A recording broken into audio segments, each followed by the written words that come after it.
Hello, hello. Good evening. How are you?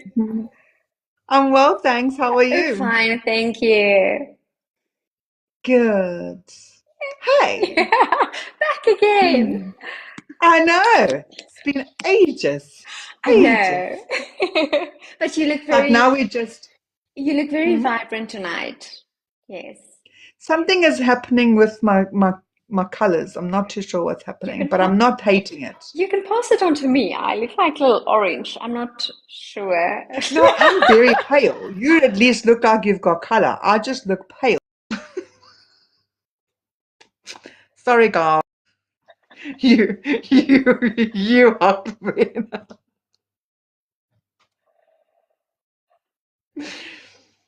Okay. Can you hear me?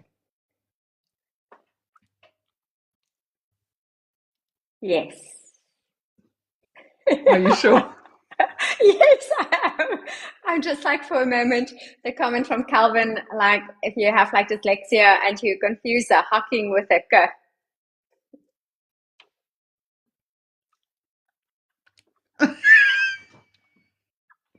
Calvin? Calvin. Hello, Jason. You were lagging a second. Okay, well, just do not send me screenshots. I know. I know what I look like frozen, and it tends to be rather inappropriate. So, this is my moderators. My so-called friends will screenshot me at the most inappropriate moments when I freeze, and then they will send them to me. I have a sister like that. So I never ever You ask know? her for a photo because I will get the most horrible photos from her. And then she will just like think it is like funny. And then I'm just like, seriously? You see, that's exactly what they're saying now, but it's funny. I mean, my one friend really took it to the next level. She took a photo of me, and I had my mouth open, and she put things in it. Like editing the photo. And for my birthday last year, she made a video that she posted on TikTok. Oops. Hmm. With with these wonderful things going into my mouth.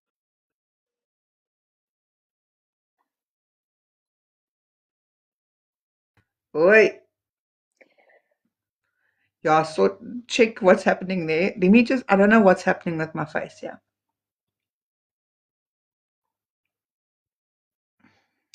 Hey, I'm normal. Thank you. Hello, Herman. Okay, so basically, I know you've been very, very busy, but I think everybody wants to know what has Yolanda been up to? It's been a journey. Yes. It sounds like it. It sounds like it. Yes. So, okay, I'm going to just We need from the beginning of how this court case came about and what it's about and who it's about. So the floor is yours. Okay, this whole story is actually just like so shocking. So I was also like working at the same school where my child was. So I was there for 5 years. My daughter was there in total for 5 years as well. And I was like Hmm. the SPST coordinator. So I was working with all the children with learning difficulties, assisting them with support. And then my heart is always for neurodivergent children, children that need support, any child that just like Hmm. needs something different, that little bit support for them to be able to meet their optimal potential. So I've been part of the system for more than 5 years. And obviously, I think when you're in the system, you tend to be blind. So you just like assume that everything is fine. You just like trust everyone. And that the moment when you realize that it's not the case, that Mm. betrayal is actually just like so real. So I've spoken a lot about my own daughter and her journey with neurodivergence. And when she was in grade 1, they told me that she needs to be in a special school. And I was just like all the time, the mom that, no, what you say about my child does not define her. And I truly believe that she do have the ability to be mainstream. So I kept her in mainstream. But during this time, I also supported her OT, speech therapy, ELS learning, assessments. It was going to the reading center, doing Tina Cowley, doing didactics, extra after Wow. school. It was just so much intervention that we've Wow. made. So eventually, in Mm. grade 3, she received a dyslexia diagnosis, and then from there on, our life changed because for the first time we actually knew what was wrong, and then she started like just excelling. So my child also Mm. had like a speech difficulty. She started with speech therapy when she was 3 years old. So even when she was Wow. young, everyone was always telling me that, you know what, there's something wrong. Your child is not speaking. And then because I know her, I can read her body language and I know Yeah. exactly what she was saying and what she needed. She didn't have to Mm. verbalize herself to me. But then when she started nursery school, she started with speech therapy. So in any case, we passed all the 6 years of the speech therapy. In grade 4, she started like really performing very well. She started playing tennis from grade 3 for the first tennis team. So Wow. now you need to know, she's in grade 3. She is playing against grade 7 learners. That is more than half a head taller than her. So she's been playing first team tennis from grade 3. Besides that, she was playing 5 music instruments. Whatever she did, she just like excelled. She played violin, flute, piano, marimbas, and then also she played like the recorder. So whatever she Mm. decides to do, she just excels at it. And then eventually, when she was in grade 4, I also thought that, you know what, I just wanted to pass.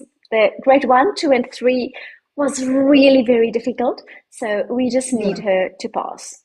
So her teacher came to me and she said, you know what, your child is third in the grade. And I was like, what? You're joking. No, I didn't believe it. And she said, like, no, she's really serious. And Diana is third in the grade. And then it was like a shock because from where we were coming, where they wanted to fail her, send her to a special school, they just like really told me that my child does not have the ability, and they said that I need to accept that my child will not cope in mainstream. And there she was in Yeah. mainstream and she was excelling. So at that stage, she was already in this primary school and she did exceptionally well. Yeah. It doesn't matter what she does, she just did well. So it was academically, it was sport, it was culture, even leadership, behavior recognition. So whenever you work with a neurodivergent child, you know that they always do the right thing. Integrity is so important for them. So they can Yeah. sometimes be actually very difficult because they want to do the right thing and they push themselves, they burn themselves out. Their Yeah. expectations are here and the reality of what is actually needed is here. So they really work very hard. In any case, so she's been in the school for like 4 or 5 years, and Mm. she was just really phenomenal. So besides a very complex neurodivergent profile, she was also like very loving and favored in the school. So in grade 6, she also received the reward for the best leader in for the girl that is like out of 144 learners. So Wow. many times. She received recognition that she is a leader and a role model on her report. She got leadership acknowledgement. She was like class captain. She just like got all these recognitions all the time. Wow. So a lot of That's the amazing. children and parents really thought that Diana is going to be head girl. And because she's just really such a top performing child. And then we went into the gala evening, and they were announcing the prefects, and I was still the photographer. I was sitting at school, and then they're calling the names, and my child's name is not coming up. And then I was like, my heart was like beating out of my heart because I'm in the system. I know the system. I never ever doubted that my child will not be like in the prefect because like she's just like Yeah. outperforming everyone. And then she's not. They didn't call her name. At that stage, I was just like sitting there. The SGB person right behind me, he kept on tapping me on my shoulder because like he could sense that, you know, I was just like not okay. I couldn't process what was happening. And then it's just that our world came to a standstill in that moment because here you have a very high performing neurodivergent child and everything in her favor, performing everything. Even last year in grade 7, she was nominated the most versatile learner. Only 3 learners out of 144 receives this nomination. So this immediately Wow. shows you that this child is phenomenal. So in any case, I couldn't even try and find Diana when she was sitting in the hall. I just like know that she must be broken and she must be so disappointed. It's not that she went in and she expected to be like a head girl, but everyone was telling her all the time, like, we're voting for you, we're rooting for you for head girl, and like we really like that you got our support, and you know we just you know Yeah. if you're not head girl, then you know something must be really wrong. And So now, she was not even a prefect. not even a prefect. So obviously, Yeah. that shock, that absolute shock. I'm in the system. I didn't doubt for one moment that this will happen to my child. So obviously, when I got home, my child was broken. I never ever saw her so broken. She couldn't stop crying. The whole night she was crying. Like, how do you deal with this? Then she asked me, what happened?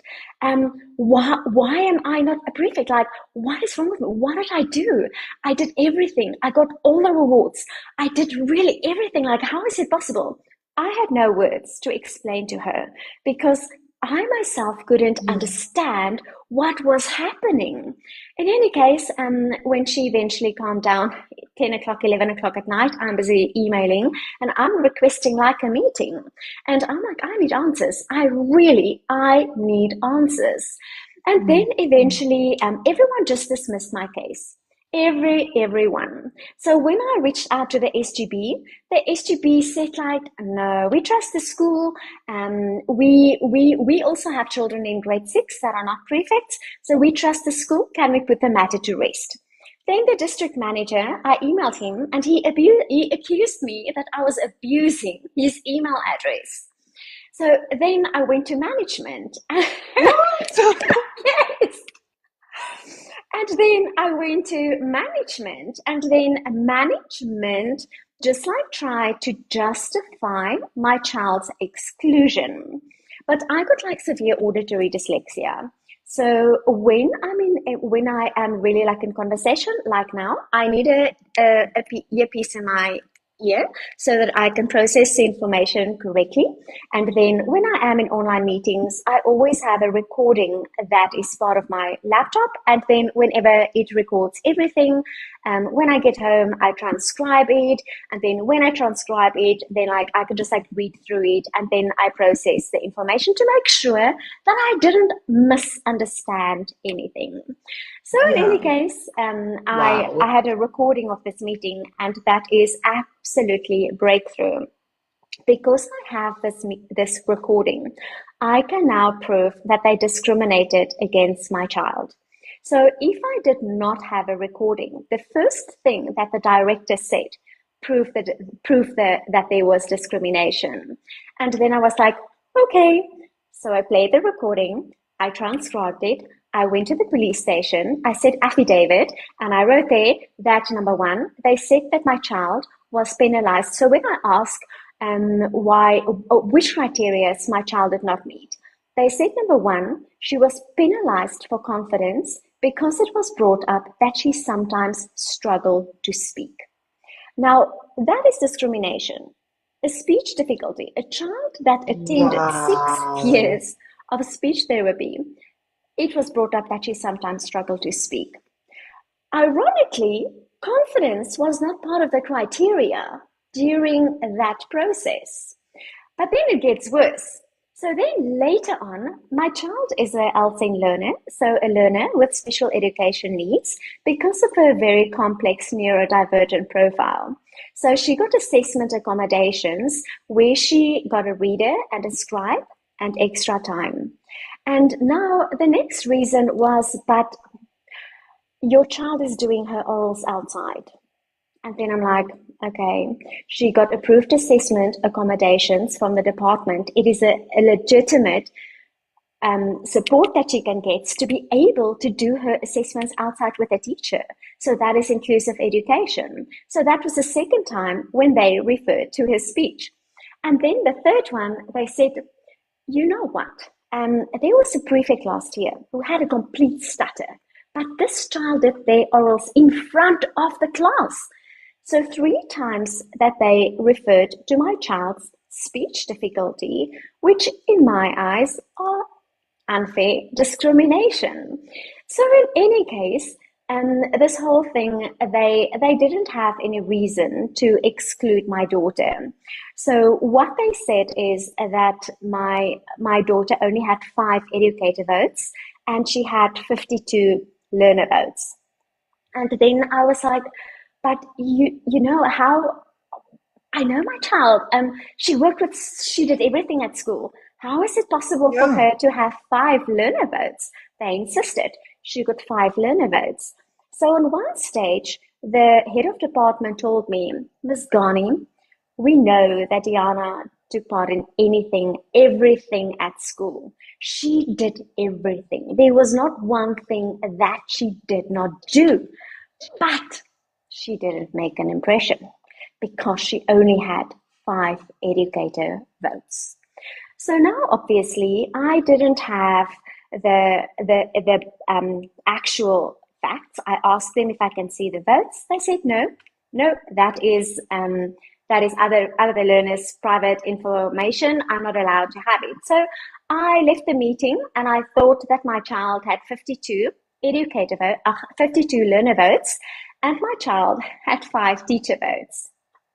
Then from there on, I went to the department. I laid a formal complaint. I went to the Human Rights Commission. The education department appointed an investigation. But in the investigation, the school, obviously, you can choose who you want to send to the investigation. So obviously, they send people into the investigation because like they all will have one story. Everyone will align to one thing. So all the people that were crucial and who knew what happened, they were not included in the investigation. And then also, they didn't ask me for the recording. So I had the recording with the proof, with the evidence of the alleged discrimination, but they never Yeah. asked to even listen to it. So in any case, the report comes back, and then the district also say that, oh no, Miss Ghani is just like, she cannot accept that the child was not a prefect, and she blames it on dyslexia.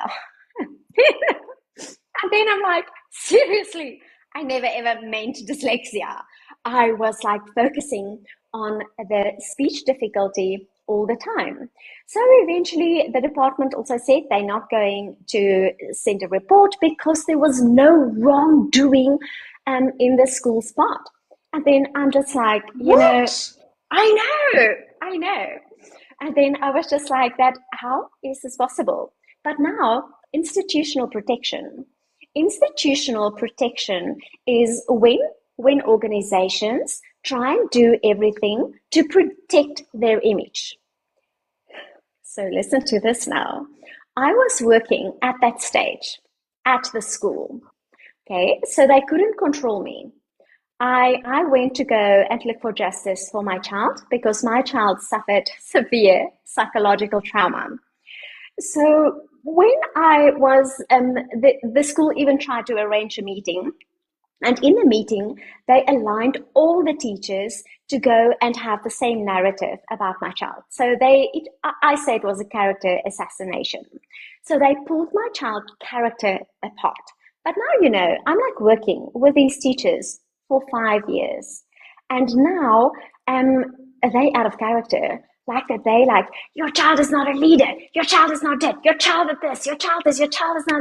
And then I was just like sitting there and looking, is this like a circus? Like, seriously, what is happening here? So even Were you one still working there? Are at you still that stage, working there? yes, at that stage, I was still working there. And then they tried to have the meeting so that I must back off. So if they can team up against me, then hopefully I will back off. So even the principal said that let's just like put this matter to rest now for once and for all. So give No. Yolanda the truth of what happened so that she can back off.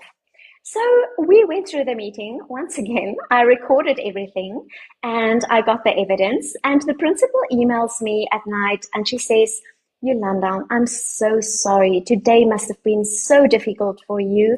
I'm so sorry, but I know that the truth must like hurt. And I was like, and she said, can we please put this now to rest? And I was like, um, no. So I responded, and I'm quite adamant. And I said, the hardest part of today was seeing all these teachers out of character because this is not who they are. But they all have a narrative to just like try and have one story to justify my child's psychological trauma. And then I said, like, no, I'm not going to back off. I am pursuing with this. The next day, I arrive at school and I get a disciplinary note. You were given a disciplinary note. Yes. So imagine I'm the highest You qualified naughty, naughty lady. because I am verbal on social media, because I'm sharing the truth on social media. So I got a disciplinary note. Okay, so I got the disciplinary note, and then because I didn't back off, and then I got the disciplinary note, the hearing was the next week, and then that was a Tuesday. So the character assassination meeting was on the Monday. On the Tuesday, when I got to school, I got the disciplinary notice. On the Friday, I was called in and I was suspended. Okay, Yes. wait. Okay. So there's people in the comments that are asking, when did this take place? This was already last year in March. So Okay, so that's when it started, and it's the, continuing now. the discrimination was already in December in 2024. And then Wow. And you stayed working there. no, listen to what happened. So they suspended me. The moment when they suspended me, then I had to hand in my laptop. I had to just like literally, I had to like leave the premises. You know, Yolanda, Immediately, you were suspended with immediate effect. immediately. But first, Oh my so word. also just like I didn't know all these labor things as well. But if it is serious, they give a disciplinary and a suspension immediately. But they did not do it because they were trying to just like threaten me all the time, to intimidate me. So they gave me Did you have a disciplinary inquiry, like you were able to go and say your say? we just had a mediation hearing. So I didn't With receive a first outside. warning, nothing. There was just like the What was discipline. what was your, sorry, I'm interrupting. What was, because I'm in HR and I do this. So uh what was your whole thing? Like your disciplinary, what was their reasoning? Okay, so first of all, it was because I made a public post on Facebook 3 months ago. In December, there was a post that I made, which was the truth. The school didn't like it. So they sent me a letter of demand that I need to remove it. I removed it. I adhered to everything that they requested from me. Then 3 months later, because I didn't back off, I got a disciplinary on the Tuesday. And on the Friday, I was suspended. So then I was not But what allowed. was, did they, on your disciplinary, what was their reasoning, like the term that they used? The social media post from 3 months ago.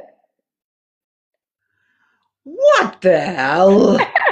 But then, when they suspended me, they went to go and add additional charges to my disciplinary. So there was an incident with a prefect that was swearing at school.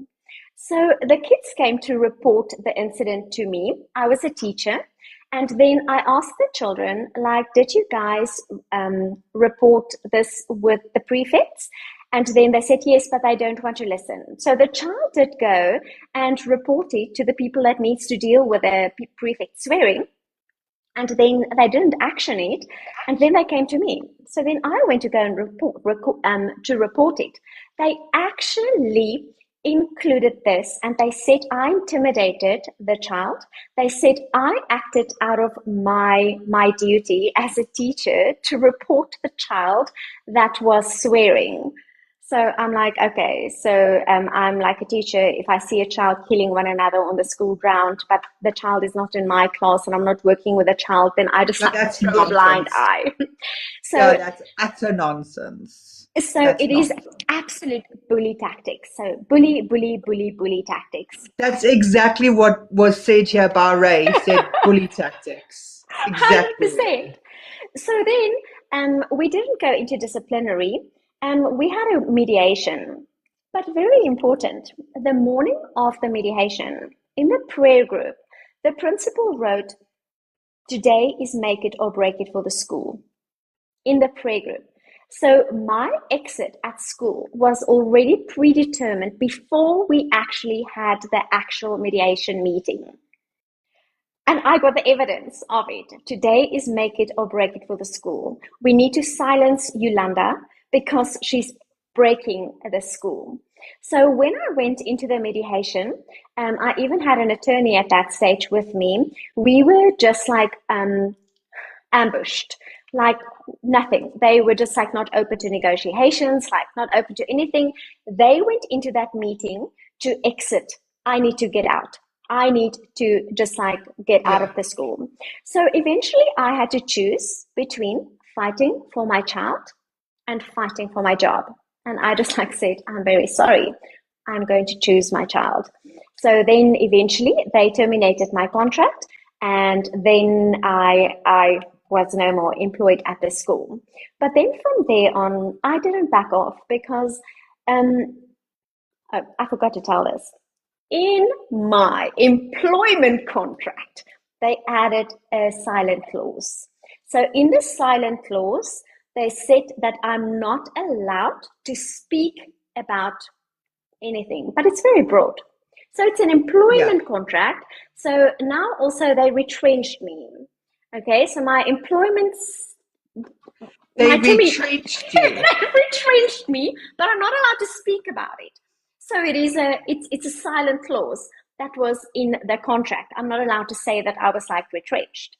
But then now, anything that I do, I get a lawyer's letter and I get a letter of demand that you signed a silent contract. You're not allowed to speak about this. You're not allowed to do this. So anything that I do, the silent clause was then thrown against me.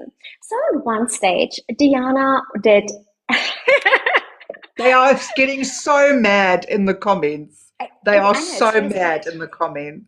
but it's a reality. So then eventually, Diana, I had to recover Diana's dignity. So someone heard about it, and she went to go and speak about her experience on a podcast. So she had a recording, and everything was recorded. And the moment when the school found out that Diana is going to speak about it, I get a letter of demand. A letter of demand. Excuse me, you signed a silent clause. You're not allowed to speak about it. And then I'm like, excuse me, this is an employment contract. The agreement is between you and me. And then my child is not a participant in the contract. My child is not like included in this. So all the time I've been faced with these letter of demands. So eventually the deal stated that I had to assist the school in procedures. So, and I must help them to get their system like inclusive. And once we have the feedback from the department, they have a month to let me know about the feedback. So now every single time they threaten me, you are breaking the agreement, you are speaking out, the letter of demand, everything. So eventually on the 1st of August, I sent them an email and I said like, you guys still did not invite me for feedback. I'm still waiting for my feedback. And then also I was supposed to help the school in their systems, which they never did. So I got a lot of patience and I waited 99 days. And then on 99 days, I emailed them again and I said, okay, contract is terminated because you were in breach. I told you on the 1st of August that you breached the contract. 99 days, you didn't fix it, you didn't invite me, you didn't adhere to your part of the agreement. So now the contract is null and void. It is not existing anymore. So immediately, obviously, they just like ambushing me again with like legal letters and everything. But now that silent clause over my head, like a hammer or like an axe, whatever you want to call it, was out of the way. I can't. Me being in HR and dealing with this stuff blows my mind that, first of all, it started with something that was so wrong from their point of view, that your daughter is so deserving, more than anybody, by the sounds of things, with her academics, with everything that she does. They decided to discriminate against her and then go for you. It makes no sense to me. And then to say that they retrenched you. First of all, please tell me, did you go to CCMA? I did not, because I had a silent clause. So the silent clause that I signed said that I'm not allowed to go to the CCMA. What? Seriously. No ways. No, but this is the extent. The moment when you attack an institute, an organization, they defend institutional protection. We're going to do everything to just like protect the school's image, to protect like their name, to protect like whatever's like happening. It doesn't matter who gets hurt in that process. So then when I cancelled the clause, then they sent me an email, but they did not receive feedback yet from the department. So now the clause said that they need to give me feedback from the department. But now they claimed and they said, but they didn't get written feedback from the department. But the investigator did pick up that teachers must not withdraw educator votes. So they did get feedback, but it's not written. The contract didn't state that it needs to be written feedback, but they got written feedback. So now also they admitted that there was a mistake. There was a procedural irregularity in the process. So now, once again, it's on paper, it's on evidence, but you say that you didn't get feedback, but then in the same sentence, you say that there was like a procedural irregularity, but it was brushed off as minor. It's a minor. Procedural irregularity is a procedural irregularity. Whether you murder a person with an axe or with a gun or like with a 500 stab wound, sorry for the dramatic extent, it's still the same. No, this is mad. 100%. Hello. It's Amanda in the comments.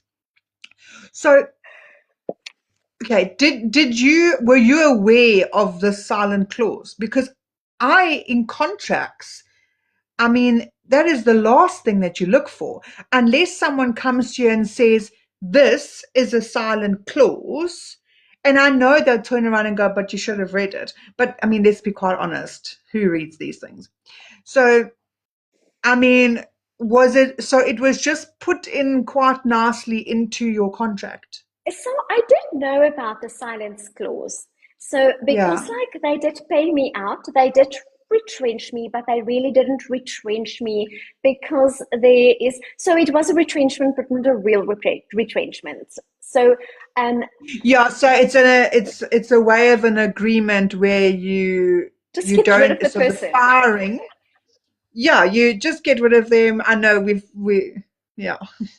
It's basically you can also then, if you get retrenched and you're not getting fired and you're not resigning, there's like a big difference when it comes to unemployment as well. So, 100%. and for you 100%. to go, if for them, they are sneaky. Wow. Okay, sorry. No, I'm so looking at all these comments. People are livid. but that's a reality, and that's a shocking part. And the reason Wow. why I am pursuing this matter is if this can happen to a high functioning neurodivergent child that is exceptional, that did not deserve it, my question is how safe are our other children in our schools if this can happen to my child? And that was a wake up call where I just had to, I can't back down. I can't back down. So when I gave the notice and the cancellation, they started threatening me with an interdict in the High Court. So then I went to the protection court and I got a protection order. So then I went there and I said, like, you know what, please, just like this is just like too much for me now. I need a protection order. And then because and they asked me why, and I said, you know what, because at the time when I gave notification, I also reported them at SACE. So SACE is the ethical committee that work with teachers. So in the communication when I told them that the agreement is cancelled, they accused me once again that I was speaking out to SACE. Now, even like as a whistleblower, so actually at the end of the day, I was a whistleblower. Whatever I've done is I was speaking out. I was like trying to get what is happening out there because it is not okay. So then they threatened me, you speak out again, you are in breach of the silent clause. And then they said they're going to get an interdict in the High Court against me. So I went to go and get a protection order. And then the protection order immediately was in place, and then the school received it. Then the school said, okay, they're going to object, and they tried to, and they said like, no, it is like urgent. So they filed for urgency. So we had to be in court in December, the last day of my daughter's school day. I was in court with a protection order, and now you must know. It's not that I'm arrogant, but it's a point that I want to make. I am not going. But you're advocating for people that can't advocate for themselves. This is crazy. Like if you, none of us would be even contemplating something like this because we just can't fathom that this is actually a thing. And can I just ask you though, when they, I can't even understand this, but if you're a whistleblower, and according to the law, if you're a whistleblower, everything in a contract prior to that should be null and void. So, would that not Yes. then help you out with the silent clause? It should actually be, but I did go to the CCMA once the silent clause, when I notified and I said it's cancelled. I did go to the CCMA, and then the CCMA say that it's not in their jurisdiction anymore. This case needs to go to the Labour Court. And then once again, I had to make a decision. Am I going to the Labour Court or am I going to the Equality Court? Because in between, I'm in the court for the protection order as well, and then I'm being threatened with a high court order. So it was just like too many things happening. So the For one person. yes, so I can still. I'm still thinking after the equality court case if I want to go to the labor court. But my point that I wanted to make in the court is like that I'm going to represent myself as a parent because no parent needs to appoint an attorney to protect their child's constitutional rights. So even in the equality court, I have two advocates and two attorneys against me, and then the judge, and then I am representing myself as a parent and a PhD candidate because I really feel very strong about this. Because my issue is not just like what happened to my child. Yes, it was unjustifiable. There's no way that you can say that this was like fair. She's an innocent child. She was supposed to be protected in the system, but the same system damaged my child, and the psychological harm was so severe. She had to go and see a clinical psychologist. She had to go into Especially because they're so hard on themselves. They're so hard on themselves. That's terrible, Yolanda. so Really. I never realized that this like her reality every single day. And last year she just like survived. She had an amazing teacher, and this teacher really was very good for her. But the hardest part for my daughter was every single time when children would say, I really thought you're gonna be like a girl, and now you're not a prefect. So reminding her of like that, you're not a prefect, and then the children are always speaking the truth. They say a thing as it is, and now every single time she needs to have these conversations with children, and how do you do it? Because like I'm actually just like in failure because everyone thought that I'm good, but I'm not good enough because I'm not even like a prefect. So that was really like very hard for her. You know, first of all, they should see this as something extraordinary that they could take on and be like, we excelled as a school because we had a child with learning difficulties and speech impediments, and we are here raising her up. Why didn't they 100%. think of that? That was my reasoning as well. And where I said the school had an opportunity to celebrate neurodiversity, the school had an 100%. opportunity to say, you know what, this child can inspire others. She can make a change. She can like be the hope that other children is if Tihana can do it, I can do it as well. If that Yes. child can overcome her difficulties, I can do it as well. But instead of celebrating the neurodiversity, they decided purposely to discriminate against disabilities. So because they've just like been pushing me down all the time, eventually I had access to go to the equality court. So because they didn't act on my complaints throughout like the whole year, I went to the equality court, and then obviously the equality court first had to see what did I do, what did I try, which ventures, and I did everything, whatever I could do. I ventured it. I made complaints with SACE, so the SACE one is still pending. So hopefully SACE will also put disciplinary measures in place.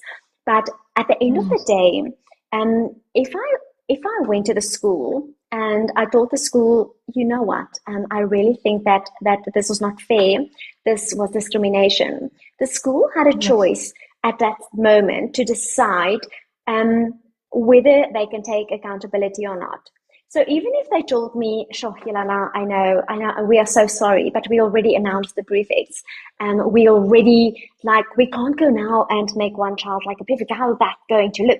So instead of taking any accountability, any responsibility for what they've done to my child, it was all the time, Yolanda is a problem. Yolanda is a problem. So it doesn't matter where we go. They make me out in the court documents that this mother that cannot accept that a child was not a prefect. The thing is not about the Yeah. prefect.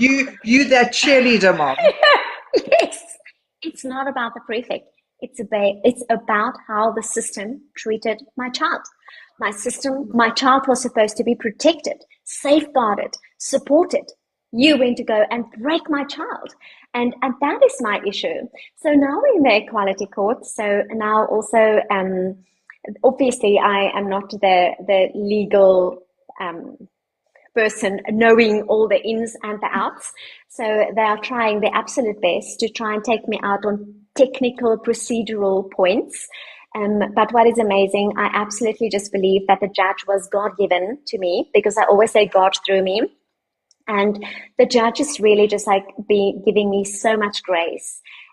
She is literally, she already told me how I have to present my case when we get to the discrimination, while the respondents were trying to get the case out of the court. So they just tried to dismiss it. So they're using anything now to just like try and get the case out of the court. Get you out again. Yes, so that I can be silent. And then that they can like win, because institutional protection is more important than the mental wealth of our neurodivergent children. So we're waiting now for a ruling on the 18th of June. Then the judge is going to just like address the few things that they like objected with, and then hopefully we will be able to proceed in the equality court. So also, like when we work in the equality court, there are like a few things that's really very important, and that is what I'm standing firm on. Is number one, did the school and the process treated my child fairly? Because she was supposed to be treated fairly. Then secondly, did they act in her best interest? Then did they provide accommodations for her? They knew that she had difficulties, she got disabilities, she got learning disabilities, she got like concessions. Did they provide any accommodations and support for her? My child had a speech written out, ready to prepare if they announce her as head girl. So despite a speech difficulty, she was ready to stand up on the stage and give her speech. Publicly, in front of people. Publicly. Yet she's Yes. got no confidence, apparently. Nothing, no, because the speech difficulty defines it. And the most ironic part, the HOD that told me that my child struggles to sometimes speak got a speech difficulty himself. Wow. Yes. Wow. Yes. But he's in a leadership position. Okay. I can't understand why they didn't use this, like you said, why they didn't use this to their benefit. This is in this day and age when we are sitting here talking about neurodivergent on many social platforms, when we celebrate it, when everyone is talking about awareness around the world, and they chose to go the negative route. These are stupid humans. I'm sorry, but now listen to this. It's getting better. oh my shattered nerves. So obviously, the court delivered my documents to the school, and then the school had to respond. Now, when you lie, you most of the time you cannot remember what you were like saying. Okay, so then I received the court documents, and remember earlier I said that they told me that my child received 52 learner votes and 5 educator votes. In the court documents that they submitted to court, okay, my daughter was the female learner with the most educator votes. She had 13 educator votes. But they lied. Apologies, I'm not allowed to accuse. They didn't convey the correct figure to me. So they purposely, on 5 different occasions, they said, but your daughter only had 5. Your daughter only had 5 votes. Your daughter only had 5 votes. 5 times they said 5. And he had his computer right in front of him. So when I was asking questions, he had access to go and check the statistics. Then they said my child had only 52 learner votes. She had 75 learner votes. She was the learner with the second highest learner votes. So here you have the situation, a child that is highly ranked, high performance, exceptionally well, acknowledgement for leadership. Doesn't matter what she does, she got it all, but she's excluded because she sometimes struggles to speak.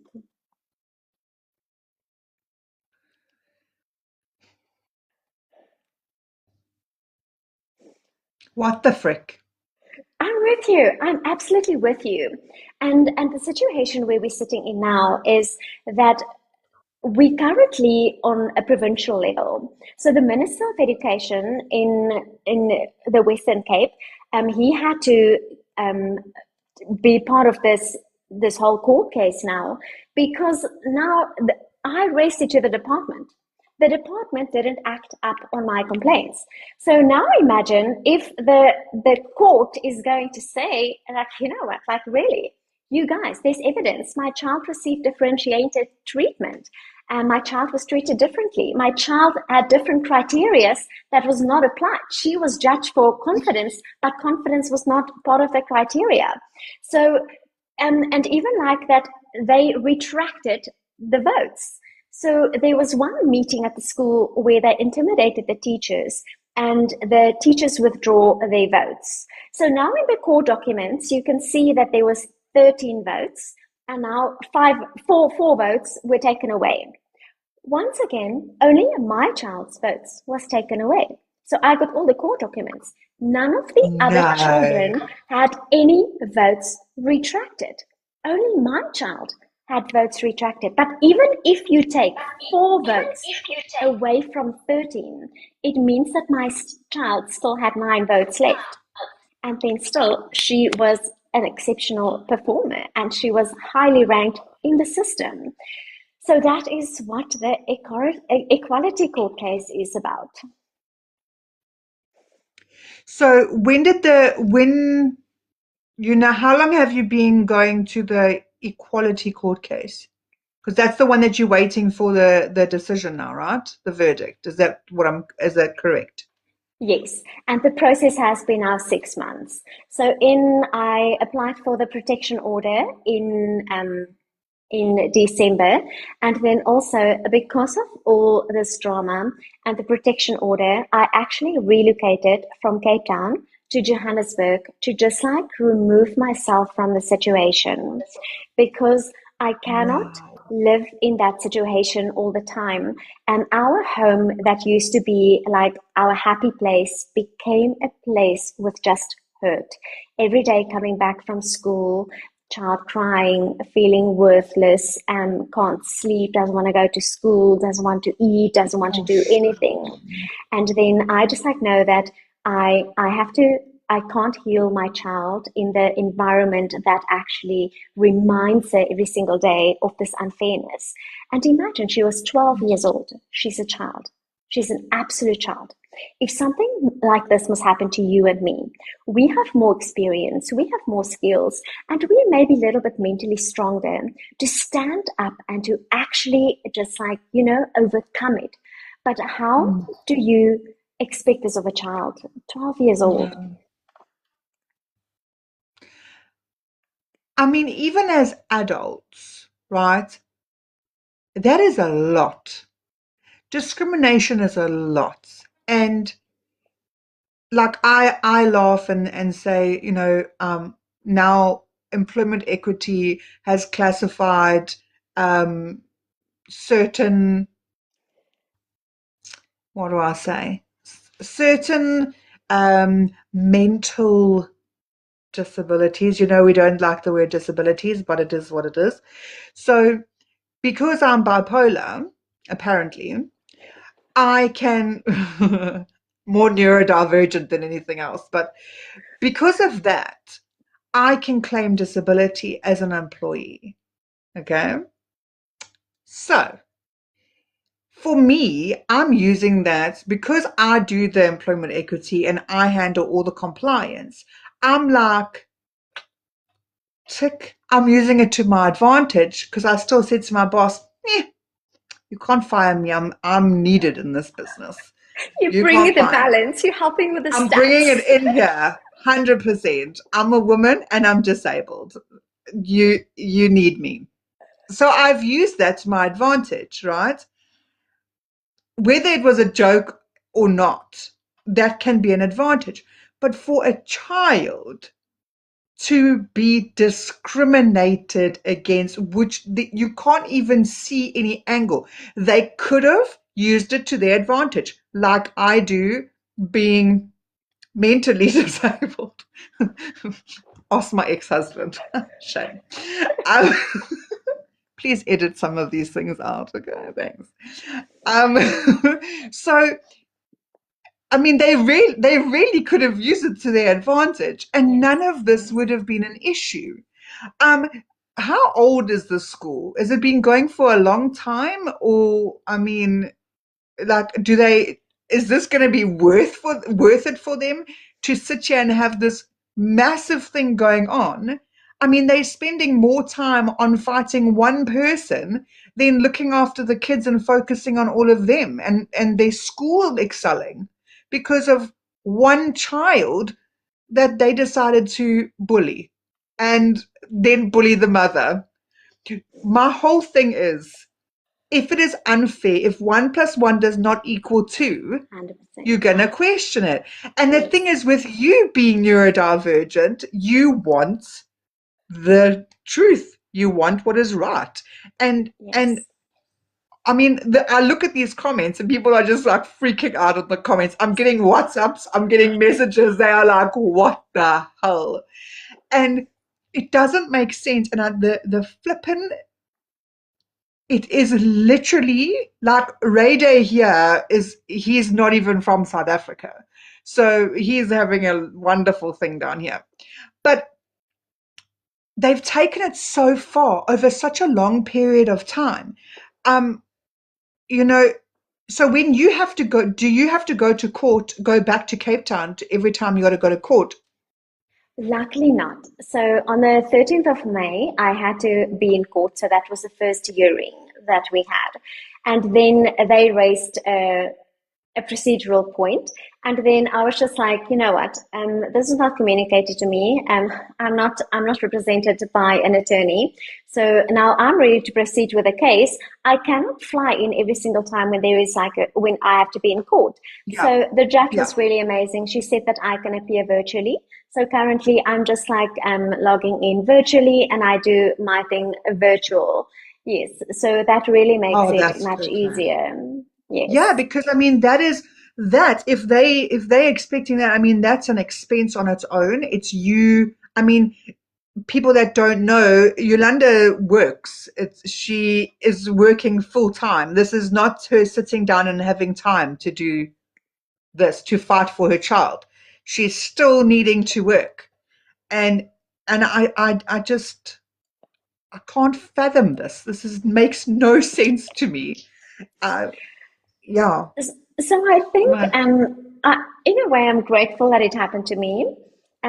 I yes. It's sad that my child had to suffer the consequences, but what I've experienced from this whole situation is that when they threaten you enough, parents back off and they can't threaten Yeah. me anymore. So even this year, I received another interdict, like threaten High Court, Well, you're going because to receive another one like a lot, I know.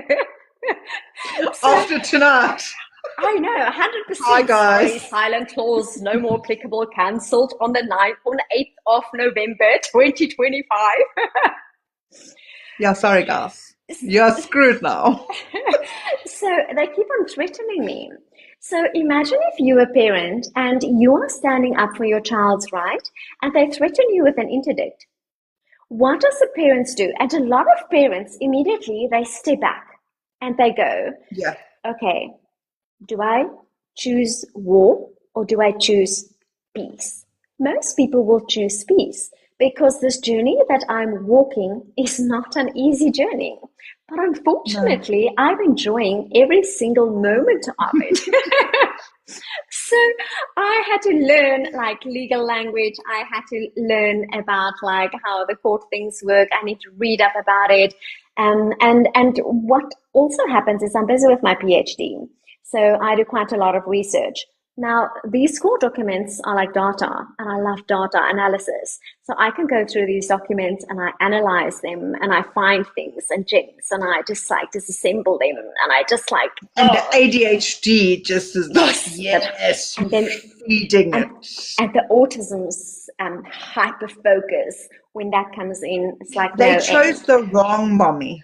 They did They chose the 100%. wrong mom. But also, I am an empath, so I'm not a fighter. I'm an empath. And I'm sure that sometime along the line, they said, "No, Yolanda, she's so kind and so soft. She will understand."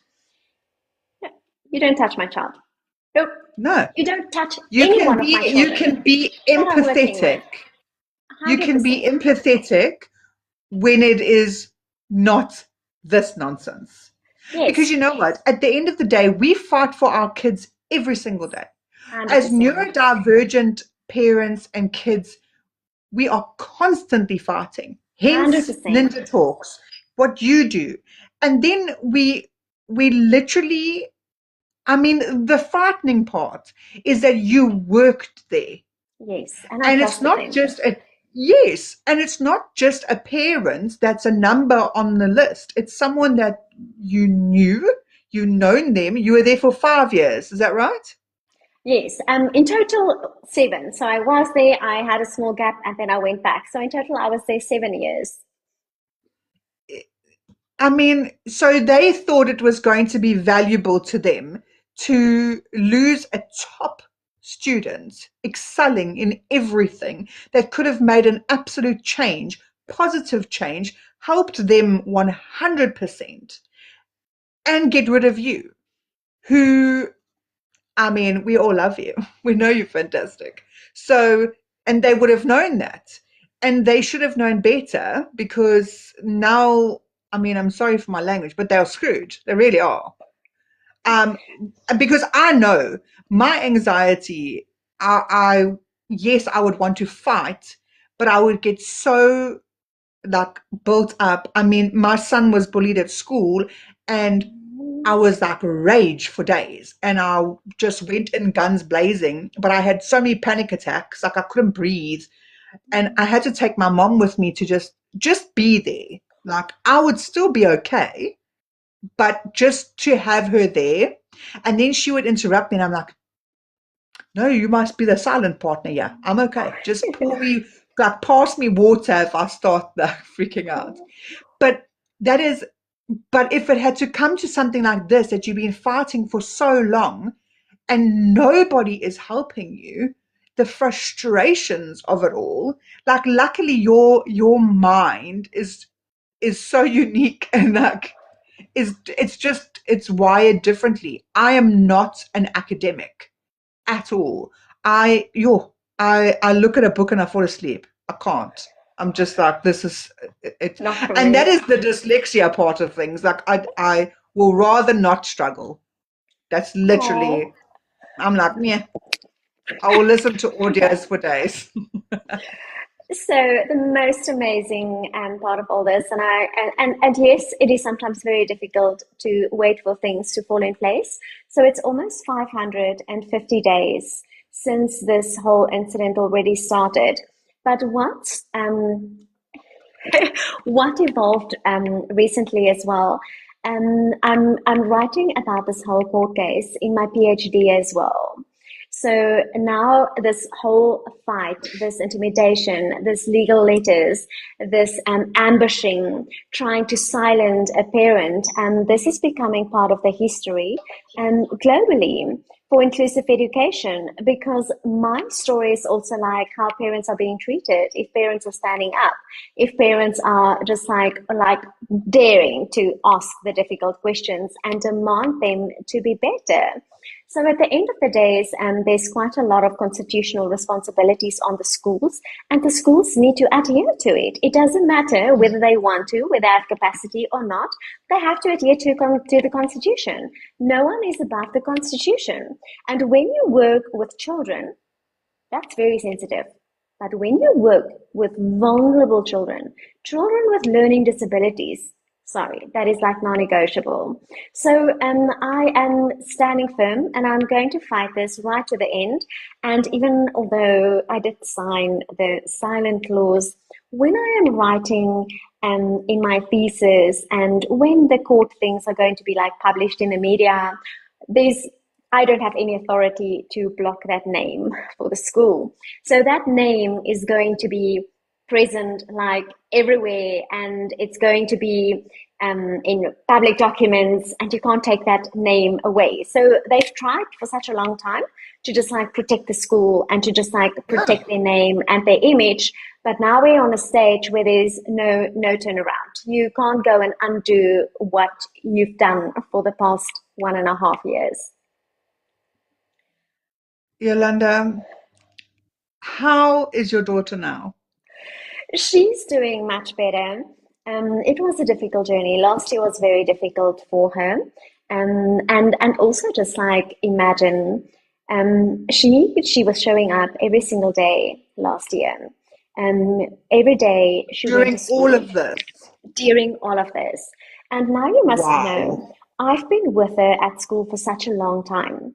She never ever came to see me when I was at school. But that safety of knowing that if something happens, my mom is there. And now the Yeah. school removed me, so they get rid of the highest qualified person at the school in attempt to protect their image. Okay. That in itself to just like remove me and separate me and my daughter was very hard for her. But still she showed up and she was like very strong. So last year also she was second in her grade. So she finished grade 7 with 93.1% average. She was Wow. really working hard to be number one, but the girl that is, there's no one that can beat the girl that was number one. And so she was like number two. But even on the gala evening, when That's they incredible, announced though. these prefects in 2024, there were two grade 6 learners that received a gala award, and Diana was one of them. So another girl, she received the athletic award, and Diana received a tennis award for the third consecutive row.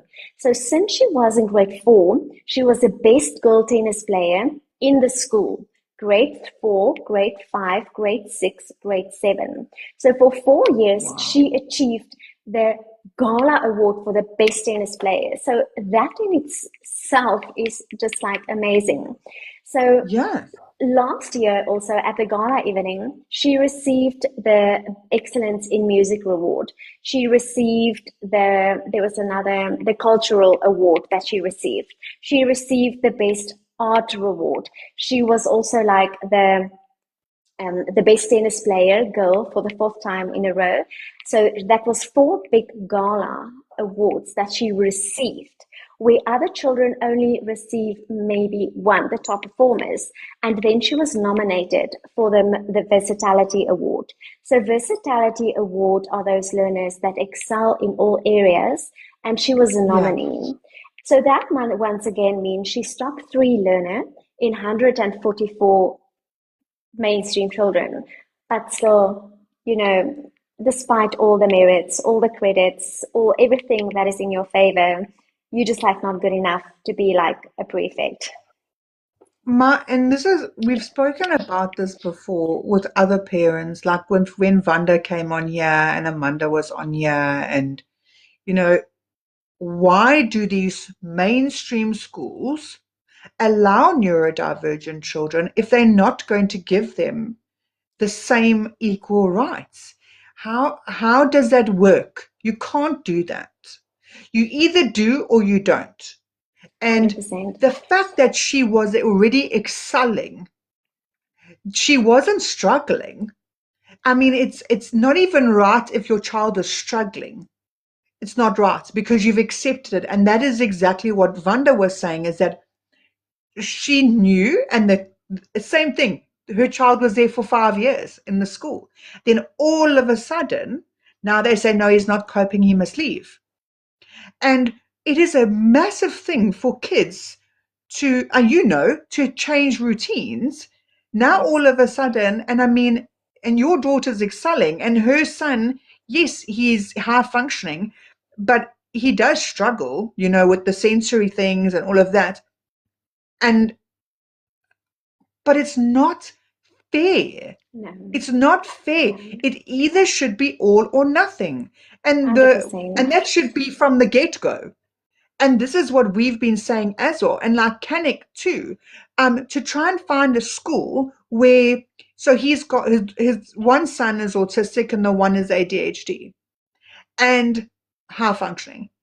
And you can't put them in the same school together because they have got different needs. So it's like with his autistic child, he cannot go to a mainstream school. Okay.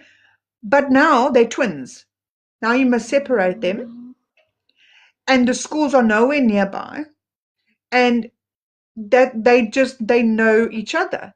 So it's so frustrating that even though they are both neurodivergent, they can't go to the same school because they're not offering The that same. full spectrum. It's the same thing with Lyrica. It's all of these parents that are coming and talking on Ninja Talks that are saying, I mean, there's multiple children in a family that you must send them to all different schools because one school is like, okay, no, we'll accept that one. And then all of a sudden, no, we're not going to accept that one because that one's a little bit difficult. And none of these teachers are qualified to look after or teach or anything these children, Yes, yet you're yes, allowing them to yes. be in. So how is that like? Were there any teachers qualified to be neurodivergent teachers besides you being highly qualified? Was there anyone else that was qualified to look after these kids and to teach these learners? Well, I was the one training all the teachers. So for the past 2 years, I've been the one training all the teachers to make sure that the teachers understand it, that they have the tools, that they know how to support them. So I was like the main person in the school for neurodivergence and for any support Oh for my barriers to learning. shattered nerve. What? This is ridiculous. Do they know that they've shot themselves on the foot? I don't think so, because I still think somehow that I think that sometimes people come to a point where they lose logic. So they just like on defend all the time, but they don't realize what is happening. So maybe now with the court documents they can see, because I'm representing myself, I also just like I took all the things, all the contradictions, like I took it out and I said like, no, this needs to be clarified. This doesn't make sense. No, this is like, yeah, you say this, yeah, you say this, yeah, you say this, yeah, you say that. So now the documents is showing everything. So even when we were in court on Wednesday, they were really arguing for this case to be dismissed. So they said like that the case is moot.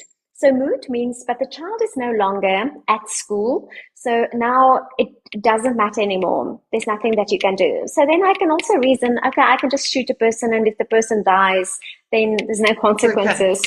Crime is over. As So long as you make sure that you did it properly. yes, yes. So that is a reasoning. And then the judge had the opportunity, if if if she really thought that there was no merit in my case, she could have made a, a, a ruling and said like case dismissed, but she did not. She referred to another case, a Pillay case that was in 2007. And in this case, it's actually so interesting. It was about an Indian girl that put in a nose stud at school. And this whole case also went to the Equality Court. And this was, so my equality case is about discrimination based on disability. That case was about discrimination against religion, because for them it is a religious thing. But what happened is that they went to the Equality Court, and the Equality Court ruled into the school's favor and against the parent. And then they took to the Constitutional Court, and the Constitutional Court dismissed the Equality Court's ruling. So the judge was referring to this case because it looks like it is going the same direction. Because at the end of the day, it's not just like about my daughter. This is about equality. This is about the constitution. This is about pepuda, that we have to act in the child's best interest, equal opportunities. We need to make sure that, especially any state organization or institution, they need to make sure that they adhere to the constitution. So now it was a government school, so government was supposed to implement all the constitutional rights and protect my child. Yeah. Where were they? Every time when I escalate, nothing happens. So now we're in the equality court. So I think that this case is still going to carry on for some time. My biggest aim is I want this to be in the public domain. And the reason for that is that other schools can also learn, and that other schools can say, we don't want to be the school, so we need to be better. Yeah. We can't discriminate. Yeah. Equal opportunities. You can't treat these children different. You can't cause psychological harm in a school system that is meant to protect them. So I've been really pushing all buttons, even with newspapers. But when I was trying with the newspapers to get this case publicly, every single time they will tell me, the education department, they did an investigation and they didn't find anything wrong. And because they didn't find anything wrong, they didn't take the case any further. So now hopefully if we can get a ruling in the equality court, then I can get this in the public domain, because that's where I want it to be. I want this to be exposed. I want this that people must realize schools can't do this. Teachers can't do this. Yeah. Schools have an ethical conduct where they like doctors, they have the oath that they take, and they need to make sure that they always act in their patient's best interest. And so does the schools as well. So even like the SGB, so the school governing body, the voorzitter, the chairperson, he's a pastor. Okay, so now I like your expression. So, somewhere in life you need to know the difference between right and wrong. Like, seriously, it's not that difficult. Right is right and wrong is wrong. There's no gray area there. 100%. And I don't think that I'm perfect. I don't think that I'm a perfect human being, and I don't have any faults. I make many mistakes. I still learn every single day. But at least when I make a mistake, I can take accountability for it. I can stand up and say, okay, I'm very sorry. This is really silly of me. It is what it is. I'm sorry. But why is it so difficult to admit when you made a mistake? Why must I go to the court?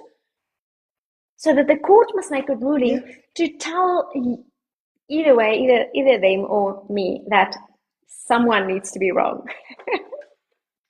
Well, this is the thing. It could have gone. I mean, it could have really just been a small thing. Yes.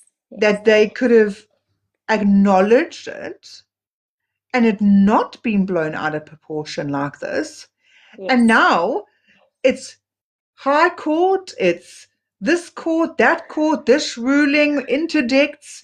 I mean, it's I've got like chills, because it's sickening that you're relying, you are automatically, like you were saying, when you send your child to school, they spend majority of their life like in a school, in a tertiary school, like wherever. That's where they are. And they can't even stand up for one child. Do you know if there's any other neurodivergent children in the school? Yes, there are quite a bit. So I was working a lot with the other children with barriers to learning as well. So even on Wednesday when we were in court, so they raised their points because like they wanted to be thrown out of court, and then I had an opportunity to say to answer on the points that they mentioned.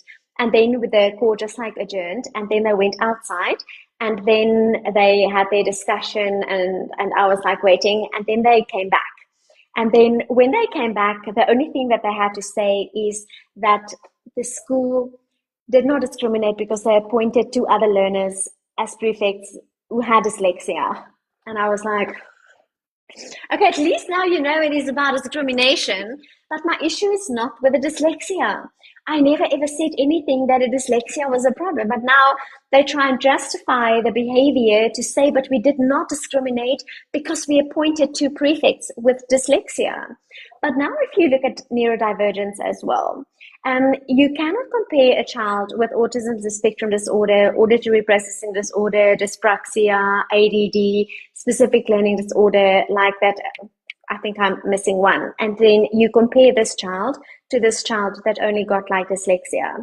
You can't compare.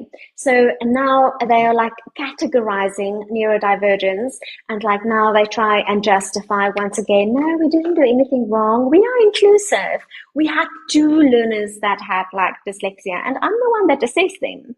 So I know exactly the severity of their profiles, and you can't compare A to B. You can't do it. This is literally saying anything. It's literally anything. It's sexism, racism, anything you look at that is people are frowned upon. It's made a huge thing if you're not, your employment equity needs to be like this, like this, like this. Now you go to a school that is very, very clearly doing something extremely wrong. And they're not taking it as seriously as they would if it was a race or sexism case. I don't understand that. Like, 100%. these are our children, our innocent children. And the thing is, yes, it's shocking what they did to her, right? But to take you on like that, where you have lost your livelihood, you lost your job, you moved because of trauma, basically. You had to move from there. You for yourself and for your daughter to get away from it. I mean, there's been so much that you've had to change because they made the biggest mistake that they will regret, because this is going to change everything. Like, whether or not you win or you don't win, it's in the spotlight. So 100%. and this is going to be on YouTube, and I'm going to forward it on all platforms, and I'm going to also be telling my international friend that will be here tomorrow. He will also do it because his child is on the spectrum and he is on the spectrum, and it's just our biggest fight for our kids is just understanding. It's literally just understand them, understand who they are, what they need, and make sure that they receive that. I can't comprehend it. This is so wrong that we push our kids so hard. They are so hard on themselves that they want to do better and they want to be like the other kids and they don't want to be different, especially the high functioning children. And you know, and now you're telling them, sorry, it's just not good enough. That's awful. Like, it I'm with breaks my you. heart. Like, how can you say that to them? Thank you for trying, but it's just still not good enough. But the saddest part of all of this is that this happened to a high functional, high performing child. So my question, and I'm doing my PhD in inclusive education. We say that the schools are inclusive. We say we have policies. We say we have everything. Where was those policies? Where was that protection? Where was my child's rights the moment when this whole incident like happened? But my child is like high performing. She's like top 3 in her school. Now the biggest concern. What about the other kids that are not on the same level as my child? If this can happen to a high performing neurodivergent child, what about the other children? What about them? And that is my issue. And that is why I want this to be exposed. I want this to be like globally, like everywhere in the world. that schools need to realize that they need to treat our children better. They need to adhere to our children's constitutional rights, equality, support, accommodation, understanding, acting in the child's best interest. That is what they have to do. Our children deserve better. And if we're not going to stand up, we're not going to make a change. So I always believe it takes one person to just stand up and try and demand a change. And I truly believe that God put this whole journey in my life because God knows that I will not just like because of my own daughter, but because I'm so passionate about what I do. It's like I'm going to stand up and I'm going to ask questions and I'm going to push for justice. I want justice. I want a declaration. I want a public apology. I want literally like that this needs to be exposed, that no other child needs to go through what my child went through. It is just like you can't do it. No. And honestly, I do believe that there's going to be a positive outcome of this 100%, because anyone, and I know this is going to sound very harsh, but anyone with half a brain is going to see that this is a problem. Like you can't hide it. You fought for so long. And like you're saying, with all these other children, I mean, my child goes to a mainstream school. They do offer like extra attention, as such as smaller classes and things like that. So he gets the attention. But you can't always put that, like with when I'm looking at schools for Denver. So Denver being high functioning, ADHD, level 2 autism, and some, when I look at the schools that are available, the remedial schools, he's not at that level. He's too high functioning. But his ADHD is a problem because he cannot sit still. It's all over the place. So for what because it's a small school and it's a private school and they can kind of, mess around a bit. For now, in saying that as well, is for him, he gets like rewards to go outside. So they'll send him outside. If you do this, then you can go outside. And he is like, yes, 100%, I'm doing it. And then he has to do it properly. He can't rush through it. He has to do it properly. And the more praise that you give him, the harder he tries. And then he's out, right? So I don't know how long that they're going to be able to sustain that, because can you imagine all these children just running around and be like, peace, bro, I'm out. So it's I don't know if it's sustainable. However, I've said to the school, please tell me if he's not coping. I need to know, because I need to make this change sooner rather than later. Don't let him settle in and then you say, no, we can't do it. Like Wanda, like now. Well, I don't even know how they can say this to you because she's excelling. But for children, like the one, I don't know if you ever met Jaxie. She's South African, but she's over in Australia, Tanzania. And she has got 2 boys, same, ADHD, autism, or both ADHD, who knows, but they are, she deserves a medal because she's also on the spectrum, and it's like chaos in that house. They are so precious. They are so precious, but you cannot treat other children. That's my thing. Oh, everyone goes, yeah, but you need to treat them the same. Don't mollycoddle them. Don't this or this. No, people. Like, that is naive. You can't have a school, like you are saying, that you can put all of these neurodivergent kids and kids that are neurotypical. You're going to put them all in and you're going to say, yes, we can accommodate everybody. How? Yes. How are you going to do it? So rather say that you can't do it. And I told the school that, I said, yes, you can do it now. First of all, The other school, there's one other school that he could probably go to that costs a fortune, that couldn't have him at that stage, that's further away. And but there they will be able to help him, and they can with multiple. They've got different teachers and OTs and speech therapists, and it's all there. Okay, and then the other school that is a remedial school is he's too high functioning for that. This is non-verbal kids that, that can't walk, can't talk. There's a lot of things that are going on there. So for yes, for these young ones and that are a little bit more delayed, I mean, and you know what, Yolanda, at the end of the day, I wouldn't be able to do this.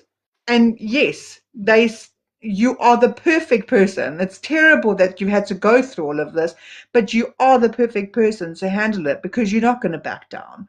And you do advocate for them and for all of us and for all of our kids as well.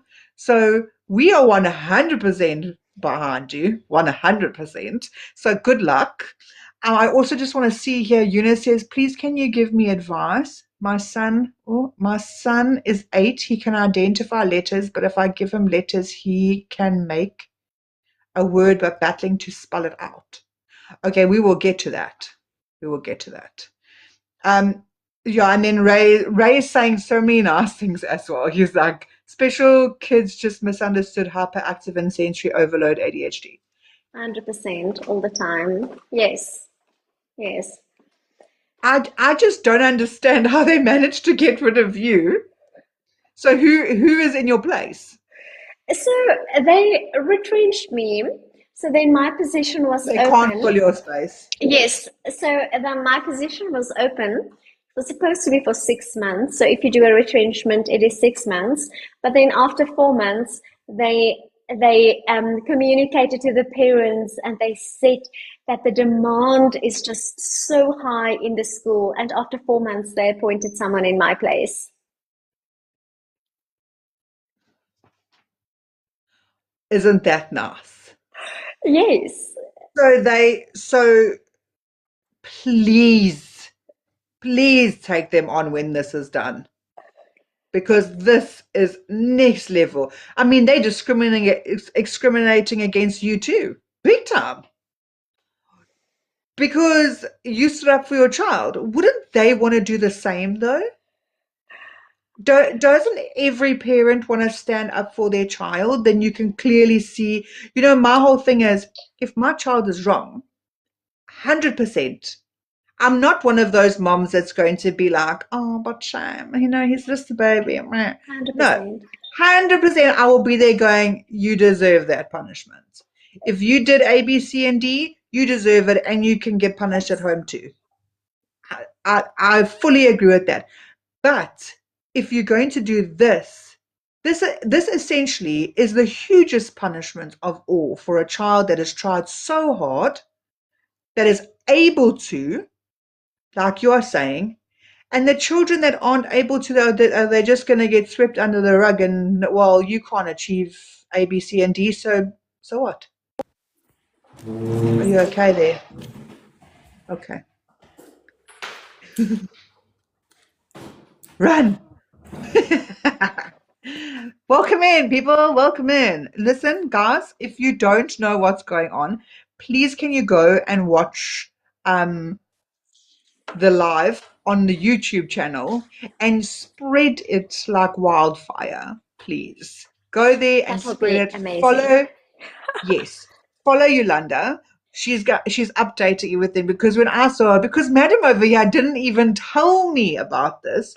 We always speak about other things, so I didn't know what was going on until all her videos kept popping up. I'm like, what's happening here? And I immediately was just like, we need to talk about this, because we talk about, like I was saying, it's the sexism, it's the racism, it's those sorts of things that we will talk about as equality. And I've had someone come on here speaking about equality, but not like this. And I didn't even see it as a thing. That's sad. that this is, I'm not even aware. So this is like a whole next awareness campaign. Like to be able to let this go so far instead of just saying, I'm sorry, I was wrong. For an entire institution and a government and no, I'm very proud of you, Yolanda. I'm like literally, I know we hype each other up. It's like she's always hyping me up. Like, oh, it's so lovely. No, Oh, literally, I'm I'm so happy that you are not letting this go. I It's just you can't. you need to advocate for our little ones.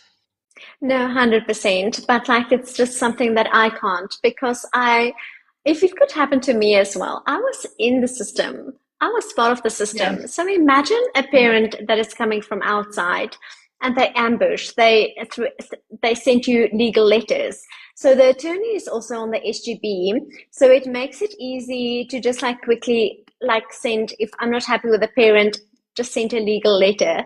No parent wants to receive like legal letters. No one wants No. to have trouble. So at the moment when there is a concern and the moment when you just ask the difficult questions, then you get like ambushed and then they start working you out. And this is like the reality. So many times, and I know like your expression tonight as well. When I tell people the story, it's just like that. No, no, you're joking. Like really, I'm like, Yeah, it's no, no. ridiculous. Like sometimes you cannot comprehend it. Everything that happened, it's just like too much. I can Yeah. actually still My talk about brain it doesn't comprehend. for 5 hours because there's so many things that just like added up and things that are just like now controversial with what was said and then what is in the court documents. So it's a can of worms. It really is. But and this is the thing, right? But to go and try and explain this to a neurodivergent parent, when clearly one plus one is not equaling two, and now you're going to overanalyze the heck out of it. That's why my brain is sitting there going, no, something's not adding up here. I mean, you are in the education system, and this is what Calvin said here, that these are educators making these decisions. How do we trust them to look after our children? You, that is actually very, very concerning. So even like for my daughter as well, my daughter believed that adults are safe and that these teachers are her role models. These teachers will act in her best interest. The teachers will protect me. And now she struggles to trust people. She struggled to trust people that is supposed to support her and protect her because Yeah. she couldn't trust her teachers. She couldn't rely on them. Instead of just like acting in her best interest, they caused her like the harm. So her whole Yeah. reality of who I can trust, who is safe, is totally distorted. So and how do you Yeah. fix that? I don't know how to fix that. I don't No. know. And I had that. I was literally bullied by a teacher at school, and I completely switched off. I That absolutely hated school. trauma. And I was in, now I gotta try to figure out grades and classes. How many I years was in ago? it was very long. I was in grade three. So or maybe grade four, I can't remember. I don't know. Anyway, grade four. And everyone loved this teacher. Everyone. She was like funky and cool, and everyone loved her. But because I wasn't top of the class, I mean, I was still like decent. Like I was still performing. But because I wasn't at the top, um, it was just like, yeah, you know. Don't worry about it. And her eldest son, I used to do ballroom and Latin dancing, and her eldest son was my dance partner. So like we had to hang out all the time. And now I don't know what happened, but she literally bullied me. She wouldn't help me. I would ask questions I didn't understand, and she would say to me, "Are you stupid? Like, what's wrong with you?" And and I literally put up a mental block that I was like, I'm done. And my mom tried to fight for me, but she just got told, but Candace is not focused in class, and she this and this, and it was put all on me. So now, as a pupil, and teachers all what in that staff room, and they all go, oh yeah, Candace, blah, blah, blah, blah. So now you've already got this stigma attached to you. So you're still in the same school, and you move on to another grade, and now you've already got it there. So when I go to class and they go, I've heard about you. You've already been decided on. And it's the same thing happened to my brother. My brother was 2 years behind me. When he came into these classes, they said, you better not be like your sister. My brother was way worse. It's not okay. It's not okay. You're discriminating against us. And that is happening in how many schools? And nothing gets done about it because the teachers are the authoritarians. And you, as a parents, accept it because the kids don't necessarily want to talk and divulge things because you think you're going to get into trouble because you're permanently being told you're the problem. Everybody else is fine. You are the problem. Let alone that nobody went and tried to find out why I'm apparently the problem. Did I need extra help? I mean, my brother got through school, being the class clown, spent most of his time outside, managed to pass, and then when he got to high school, they diagnosed him with dyslexia. How did you do that? So, there's no advocating for children anyway. And all of us, like our age group, and I think the first time I had you on here, when you were talking about dyslexia and you were saying like how things work, and me and the people in the comments are going, my life was a lie. My whole childhood was a lie because we think that we're just naughty or we're stupid or all of that. And if we are trying to tell our children that it's okay to be different and try your best, and then they get put down by teachers like this, where teachers are supposed to be these kind, loving people that can change your life for the positive because they can make or break you. 100%, yes. And that's frightening. And I'm so glad that you came and you told us this because if someone's got to talk out, and I'm so glad it's you. I'm going to check my emails now to see if there's a letter of demand in my email because I'm speaking out.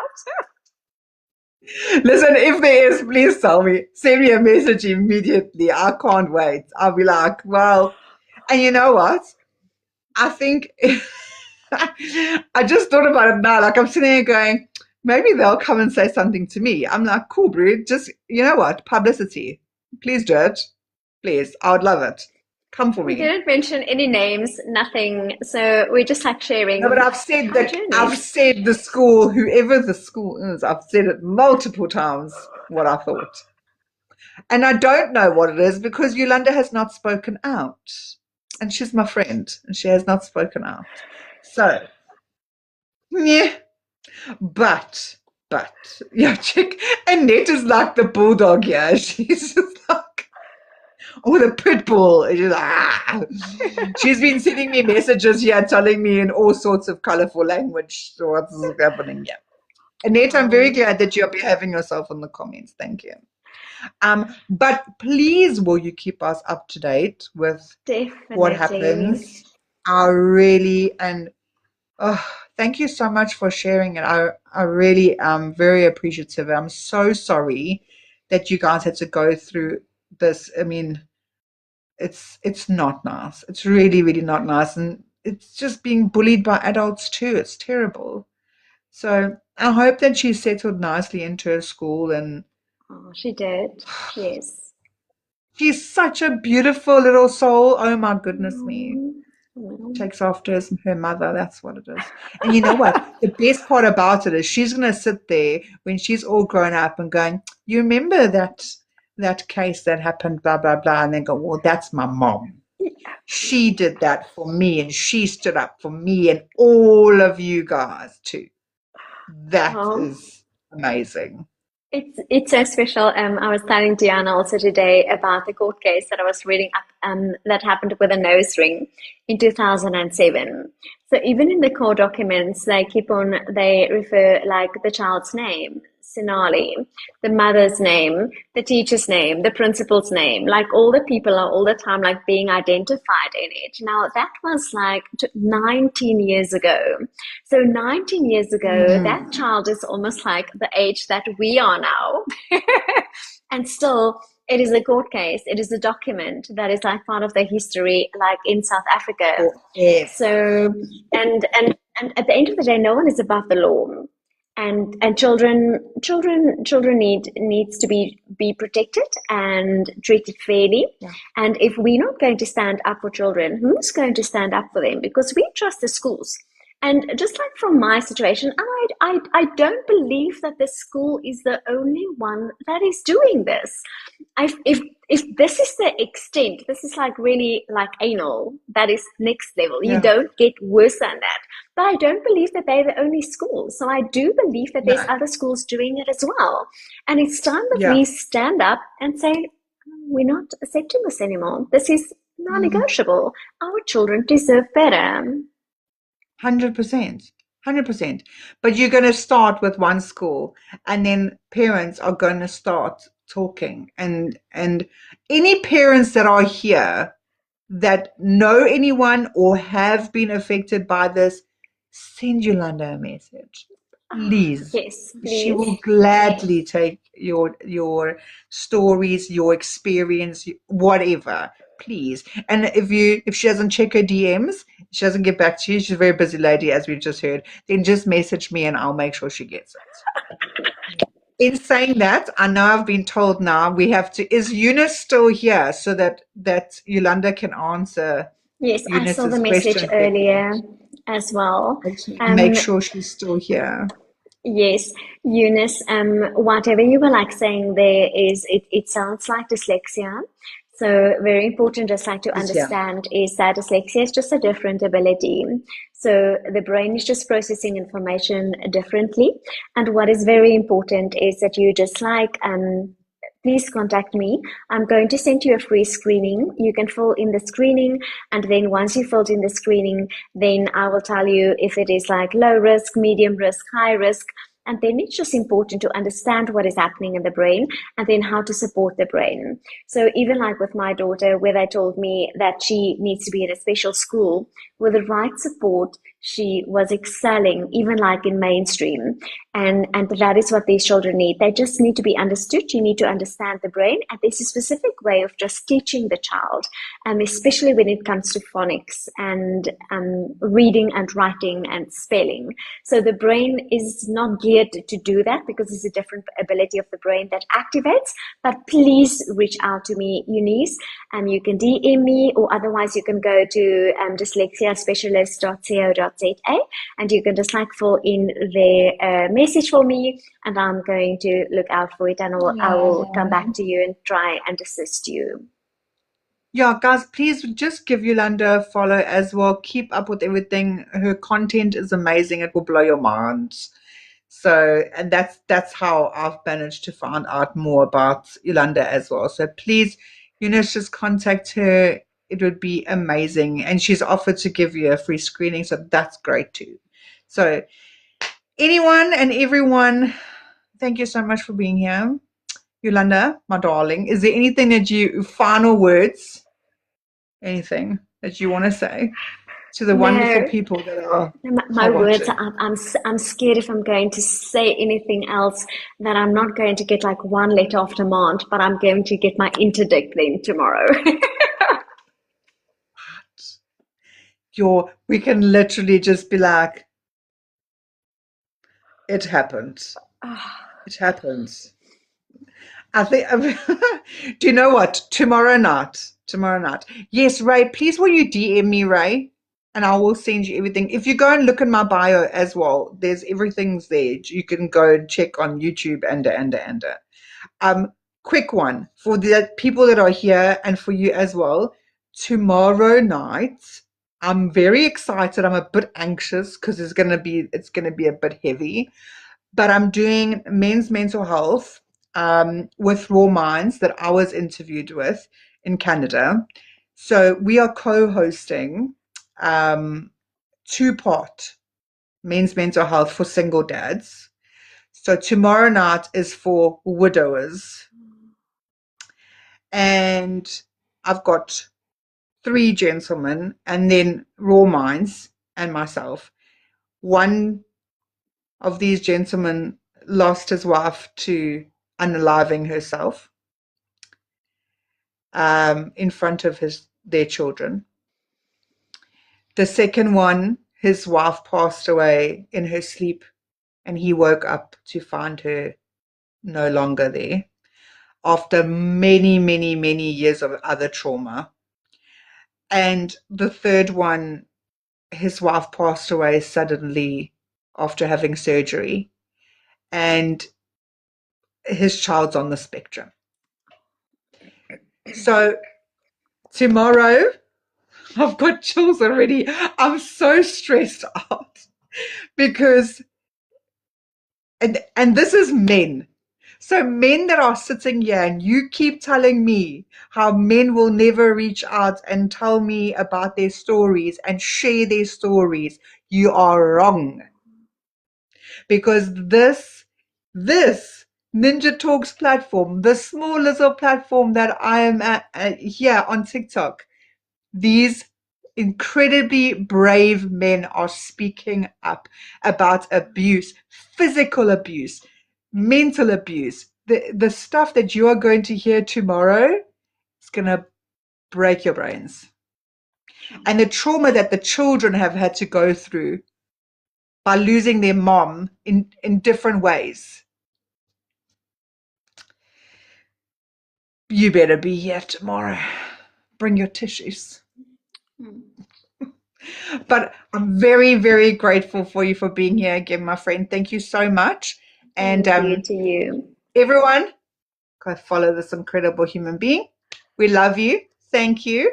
Everyone in the comments, thank you so much for being here and lasting this long. There was a lot more people here, but don't worry. If you missed out, remember what I said. Go check our YouTube channel. Good night, Thank you. everybody. Good night, Good my friend. God night. bless.